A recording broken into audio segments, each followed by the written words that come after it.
과거의 영화나 드라마를 보면 세입자가 월세가 밀렸을 경우 집주인이 들어와 짐을 빼면서 나가라 소리치는 장면을 심심치 않게 볼 수 있었습니다. 또 다른 경우는 임대료를 밀린 상인 세입자 점포의 집기를 건물주가 훼손하거나 함부로 들어와 윽박 지르는 장면도 미디어를 통해 봐오곤 했는데요. 그런데 만약 현실에서 이렇게 행동한다면 어떻게 될까요? 영화와 현실은 다르다. 결론부터 말씀드리면 영화와 현실은 다릅니다. 아무리 내 소유의 건물이나 주택이라도 세입자의 주거지나 영업장에 함부로 들어가 짐을 뺀다면 오히려 주거침입죄 및 영업방해죄로 처벌받을 수 있습니다. 사실 조금이라도 법을 아는 건물주들은 이런 행동을 하지 않지만 가끔씩 현실에서 화가 난다는 이유로 감정대로 처리하는 경우가 있습니다. 하지만 세입자가 신고할 경우 처벌을 피할 수 없으니 주의하셔야 합니다. 명도 절차는 반드시 국가의 힘을 빌려라. 지난 시간을 통해 명도라는 단어의 의미를 알려드렸습니다.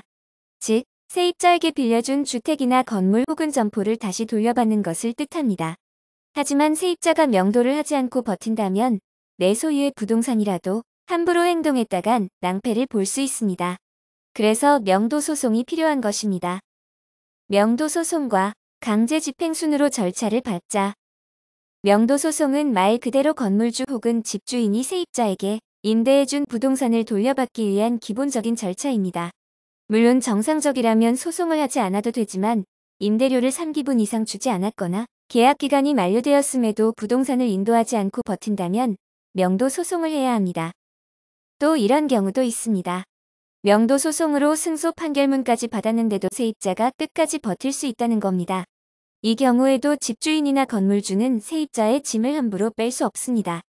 오직 국가의 힘을 빌려 절차를 밟아야 하기 때문인데요. 승소 판결문을 가지고 법원의 집행관실에 강제 집행 신청을 하면 지정된 날짜에 집행관이 나와 세입자의 짐을 빼게 됩니다. 개인과 개인 사이에는 절대 강제 집행을 할 수 없다. 지금까지 명도 소송 없이 세입자의 짐을 뺄 경우 발생할 수 있는 상황에 대해 말씀드렸습니다. 결론은 개인과 개인 사이에서는 함부로 강제 집행을 할 수 없다는 점입니다.